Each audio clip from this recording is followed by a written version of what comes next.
From the time that they pronounced me dead was a good 45 minutes. They cut my clothes and then they paddled my heart, 'cause my heart had stopped. And I could see people screaming and crying, but I didn't realise that was actually my physical body because I was somewhere else. The only thing that I could feel, if you could imagine, absolute love and peace. There wasn't anything else to be felt. I was greeted by people I had known in the past. I'm back home again. Incredibly safe and felt at home. Welcome to Round Trip Death, everybody. And we have a very special guest in her car today. Thank you for pulling over so you're safe. This is Chelsea Elizabeth. How are you?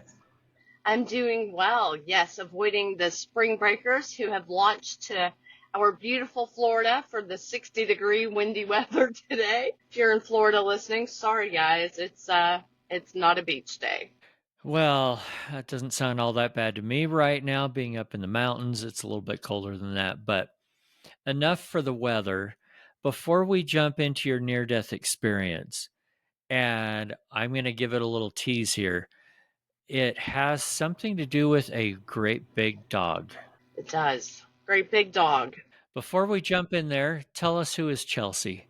I am a farm girl from Tennessee originally. No, the dialect did not leave. You'll hear it come out quite often. Grew up, left home for college, and never really looked back. Have been in biotech, pharmaceutical sales, all of my career for the most part. Done some consulting here and there, and most recently finished a manuscript, which is in editing, and hope to be published in the near future. Well, a lot of people that come on have a book out, and I don't mind plugging it just a little bit, but the plug for you is it's in development, and it's going to be awesome when it comes out, and we don't even know the title yet, do we?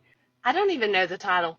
The title has changed so many times. It's going to be the last piece of the puzzle, I think, once I actually sit down and read my own book again, decide what the best message is. It started out very different than what it ended when I handed it over to the editor. So it's been an evolution of sorts that has been very rewarding for me, very healing in this journey, we'll call it. Yeah, very therapeutic, I imagine. Yes. Okay, so everybody, in a few months, be looking for Chelsea Elizabeth, the author. Yes. Okay. Yes. I want to get into it.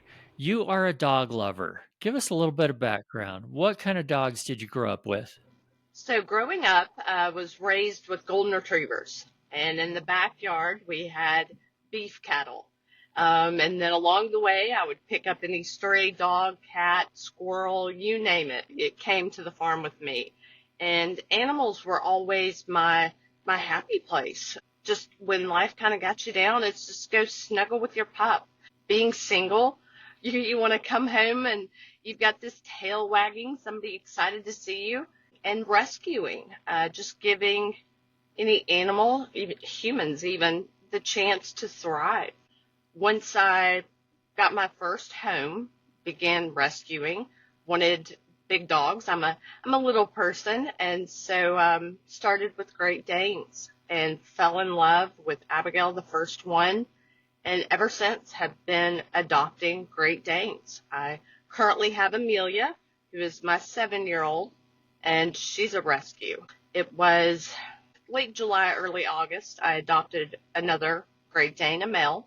Had him for a couple of weeks, and he snapped at me, got my arm. I ignored the warning signs and kept him. And it was a week after that. It was a Sunday night, beautiful Sunday, August, hot, humid, evening was approaching, probably 5. He snapped and came at me, face on, took this side of my face, forehead over, off. I was able to roll over, and he went to town on the back of my head. I don't know how I got out of the house. I remember knowing that I had to protect my neck. And so I had one hand over the carotid artery, and I remember looking up and seeing Amelia in the corner just trembling. And I remember asking her for help. And in that moment, looking back, it crushes me that I asked her for help, because she was helping me by not joining in, by not joining her pack. She had declared me as a pack and knew that she could not save me. I somehow made it out of the house. Looking back at the photos, it was a struggle to get out of the house based on the glass sliders, and my neighbors found me. I remember the attack. I remember laying on my patio. I remember sitting in their living room. And sitting in their living room, I remember focusing on a light. In focusing on that light, everything was just bright, kind of an aura, and noise became white noise, and pain didn't exist. Fear wasn't present. There were what felt like a very long amount of time that I felt like I was just kind of floating and everything okay. It was just magical. It was excruciating pain to just peace and light and noise that was calming. I woke up in the ambulance. Now I know there were only 3 people in the ambulance, but to my right, there was someone holding my hand. And I will never, ever forget it, because to my left, they were placing IV or whatever they were doing. And I remember looking at that EMS, and I asked her, I said, I'm dying, right? And I remember to my right feeling a squeeze and hearing, it's okay, Chelsea. And I knew it was okay. The ride very uncomfortable, but I had a hand to hold. I didn't have an out-of-body experience. I don't know what heaven looks like. I can't bring any messages back, but I know that heaven exists, because in several moments of that trauma, there was peace, and there was somebody that I could see holding my right hand in that ambulance. Any idea who that was? No, I actually went back to the EMS station and talked to them and asked them, are you sure? Because, they brought 2 ambulances. I'm like, are you sure somebody from the other ambulance didn't ride? No, you only had 1 person back there. That's protocol. So, I was able to share my story with them. But a lot of things that happened, I had to fact check, because I forced myself to go back and look at the photos that the police and animal control made. I forced myself to go through and watch every video. And everything in my memory is incorrect. I would have told you it was dark of night. That was the only light I could see. It wasn't until I watched the video that I realized it was broad daylight. I was at the hospital before it was dark. But in my mind, it was dark, and all I had was that one light. When you say video, was this like a doorbell camera, or what was it? Yes, it was doorbell cameras and cameras that are in the front and the back of the house. So every exterior camera, it caught it. And so I saw, and I don't know how I survived. I think I know why. It's becoming a little more clear. But I should not have survived. I did lose, I lost my head. So little wig, if it falls off, my apologies. But my entire scalp, ears, forehead, neck, shoulder, back, off, gone, nothing. The plastic surgeons sewed up what would have been 5 feet 2 inches. So 5 feet 2 inches just on shoulder up is what they sewed together, as he wrote, as a puzzle piece, fitting and pulling skin just to close the head back up. And then I was sent to ICU where they assumed I would catch infection. I had a clot in the right vertebral artery, which was very dangerous. I was on heparin and round-the-clock watch. The records were very hard to read, because in the moment you don't know how bad it is. And it wasn't for a long time that I realized how bad it was. Let's take a breath for a second and explain a couple of things to the listeners. One is, on this podcast, usually what we're doing is talking to people that have had a clinical kind of death, left their body, come back. We don't usually talk about near death in the term of, oh, I almost got hit by a truck today, but I'm fine. But yours was such a horrific thing that happened.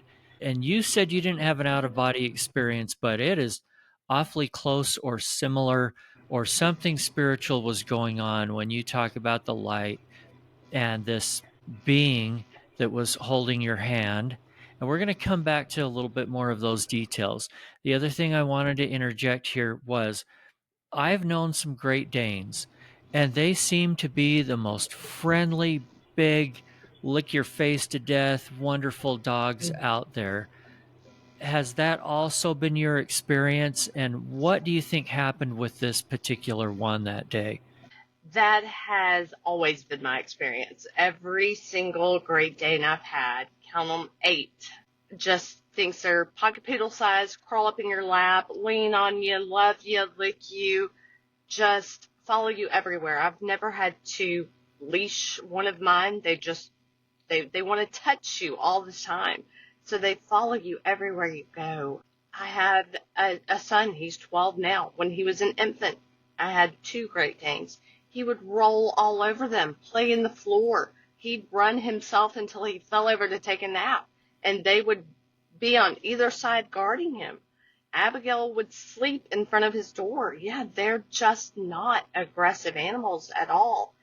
And I have to believe that with this particular one, he was abandoned and forced to survive, which Great Danes, the ones I've had, they're not the survivor type. They're very dependent. And so I think that he had to fight for his life in the wild. And for whatever reason, he was triggered by the dogs in the back field that day and felt like he had to do what was necessary to guard his space. And attacking me, he had not been with me that long, a month. He had just a bad beginning. And like Amelia, she had a bad beginning. It took me a year to socialize her. She was scared of everything. A loud noise, she would run through the house, pooping, hiding in the closet. And so that they all come from a different background, just like humans. And what we have to do to survive, they have to do too. It wasn't that he wanted to attack me. It was that was what he knew. That was all he knew. I'm glad you cleared that up, because I don't want people to think that Great Danes are bad, mean, aggressive dogs, because in general they're not. Something with that one had some kind of a history and it snapped. Oh yeah, and I'll adopt another one. I will have to have another one. So that's not going to hold me back. I have no fear of dogs. My son loves to go to animal control and visit all the pups and play with them. A friend of mine got a brand new rescue. Let that dog, right in my face. So there's no fear of the animal. It's understanding that poor guy had a traumatic start. All right, let's talk about what you described as floating. Floating. Yeah, it was interesting, and it was, I can't tell you how I made it out of the door, and I'm not positive that I opened the door because those sliders are quite difficult to open, but I do remember being outside on the patio. So my brain skips between being inside and hearing teeth against my skull to laying outside. I didn't know what to do. I sat, and when I sat is when I just felt light, like I was just floating, and that's when there was the light. I remember standing up, and again, I don't feel my feet on the pavement, but I remember standing up. It's just a light feeling, almost as if you're suspended in water. somebody's turned the lights out and all you can see is the pole light right there in front of you. That's the closest thing I can compare it to. And the noise is just white noise. It's just noise, not scary, not harps playing, but just noise, just static. And there's nothing scary to look at. And that's what I remember. And I remember seeing the same thing when I was sitting in my neighbor's house in their living room, just focusing on that light and that noise. I remember not really being able to hold my head up and just feeling like I was melting. You also used the word peace. When did you feel that? When I made it outside, when I remember waking up outside, it was peace. I have no memory or sensation of pain from the point that I sitting outside until I woke up in the ambulance. No pain, no fear. So the emotions of peace and fear are very opposite, right? Most people would be so struck with fear at that point. That would be a normal human reaction, I would believe, wouldn't it? Yes. Yep. And I remember the point of fear and that level of knowing you're dying is nothing that can be placed into the English language, any language in words. There's nothing more terrifying than knowing you're dying and feeling yourself dying and knowing that you didn't get to say goodbye and that this is it. This is it. And this was only about a year and a half ago. So I think you're still processing some of it. Whether you left your body or not, something spiritual happened. And I wish you could think of more about what kind of whoever was holding your hand in the ambulance, because I'd love to drill down on that, but you don't have any other memory, do you? You know, I've tried. I even tried hypnosis so that I could see her face. I recognize the voice. That's what's interesting is I know the voice. And I've told my therapist, I know the voice. I've got to know who it is. And I said if I heard it again, I would recognize the voice. But you know it's female. I do. It's definitely a female. And what did she say exactly to you? You're not going to die. It's not time yet. It's going to be okay. It's going to hurt. It's going to be okay. We're here. I'm not leaving you. I kept hearing over and over, I'm not leaving you. You're not dying. I'm not leaving you. You're not dying. You've got more to do. It was one of the takeaways. You've got more to do. I'm like, how am I going to be able to do anything? You know, I feel what's going on. You know, by that time you have the wherewithal to know that where you're going, you're not going to get to leave anytime soon. That was a very hard reality of knowing that I don't know when I'm coming back home. And not knowing, I was angry because I'm like, I just want to go back there. Back there. No, we can't go back there. You're not ready. You can't go back. You know, I was so angry for the longest time that I could not go back. And you look after an experience like that and you're in this place of peace and happiness and the world isn't so heavy on your shoulders and you can't go back. You have to stay here. That's the hardest thing. Dying isn't scary. Death is not scary. It's beautiful. It's so peaceful. Living is the scary part. And you want to go back to that light. You want to go and see. You want more of that light. You want more of that noise. You want more of that experience. Is that the end of the experience, or is there something else that you remember? I remember being in the living room, knowing that I had to guard my neck. And I had to get the focus off of what was going on and have a reason to just fight. You think of any other reason to get back up, keep pushing. And by that time, I had lost a lot of blood. But I remember almost like a slideshow or a movie, a video of my childhood. And me and my dad outside by the pool just as it was placed in. And I remember his swimsuit. And I remember what The ground looked like it was still red mud. There was no concrete. And I remember jumping in the water with him, and that's what death felt like. Just jumping in the water and being done, and just that exhilaration flowing through your body. And I remember the same thing being at the beach with him, and him letting me ride the waves as a little one, and just feeling that experience. And I can tell you the color of his swimsuit, it was yellow, and the other one was orange, and way too short.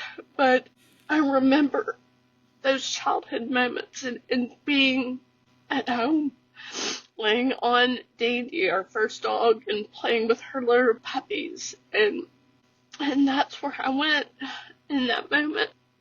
And I had to get back to him. I had to get back to that. But that place to me in that moment was that light, because that's what I saw. I had to get back to those memories and to that happiness and to that peace. I didn't want to wake back up where I was. I didn't want to face what was coming. I wanted to go back to that. And it was very hard. And that's where the anger came in, is why do I have to come back to this? And so that's been obviously the most emotional part for me, is I can't go back there yet. But my childhood, beautiful memories that were, and just the time I had, and the time I will have with my parents. But I had never before remembered any of that. I was far too young. When I fact-checked with my mom, it was correct. I remembered it correctly, colors and all. These are times from when you were a baby or a very young child. 9 months roughly. 9 months. How has all of this changed your life? You're a different person. I am a very different person. Family's first, work second. Money, when you're laying there, it doesn't matter. I have always been one that worked, never cared about taking a vacation. I was going to cash in on the vacation. Now I take the vacation. When I finally was well enough, prior, my parents came to see me after I was out of the hospital. I was in the angry phase of things, and it wasn't until they left that I realized how much I needed them.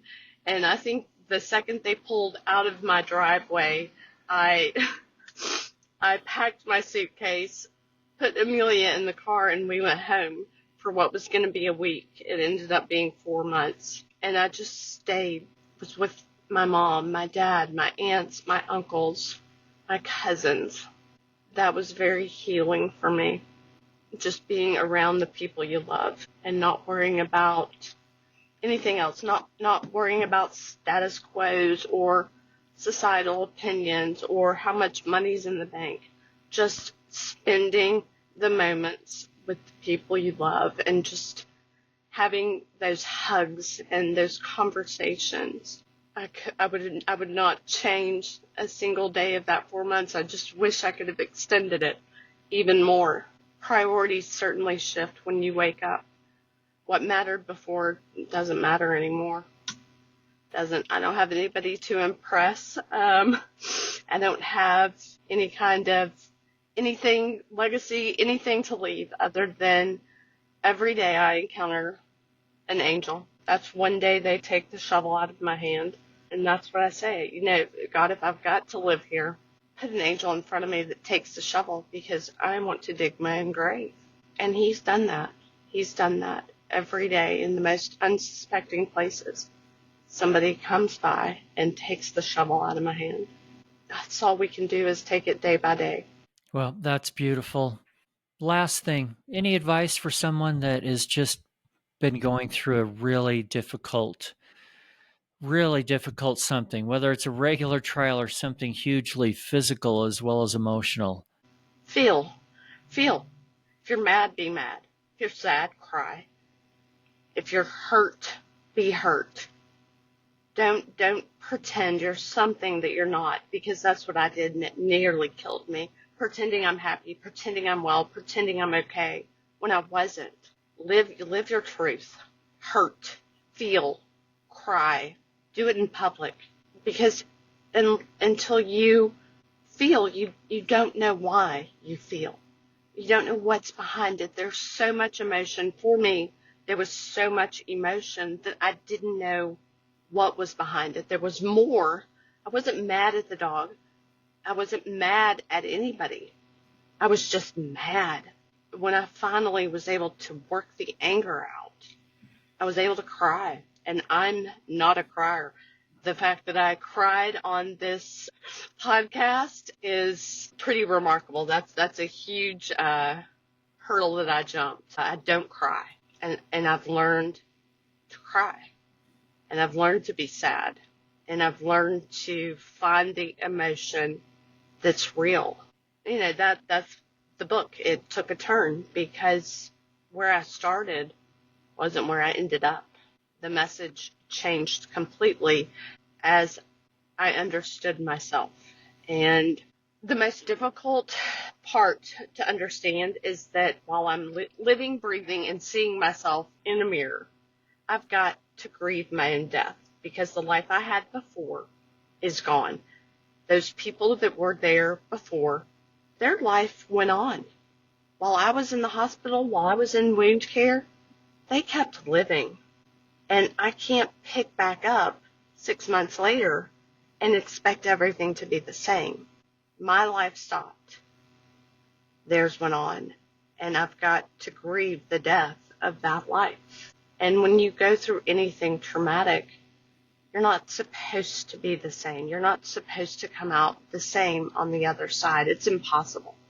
You're different. Time does not heal those wounds. You can't sit there and wait for life to go back to the way it is. Time changes you. Time doesn't heal. It just changes you. And you have to embrace that. And if it's been 5 years, 15 years, 50 years ago, and you're still sad, you're still struggling, good. That was important to you.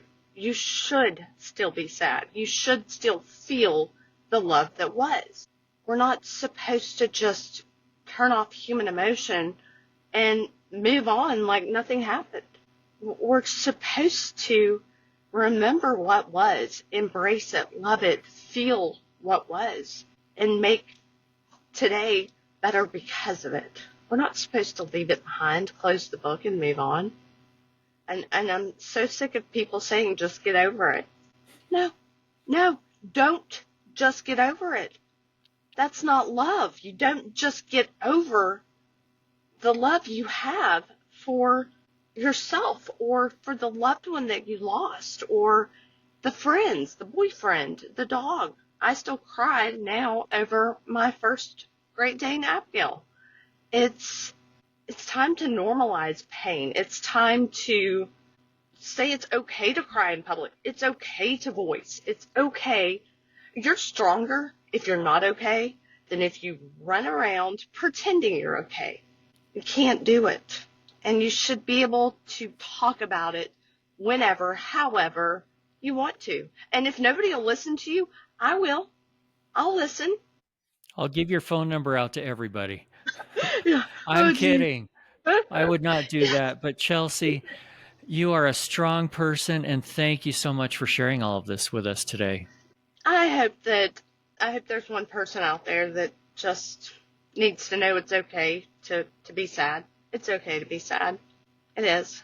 We grow from those normal human emotions, and we evolve. And I today am much more compassionate and empathetic to anyone and everyone that I encounter because you just don't know what kind of day they've had.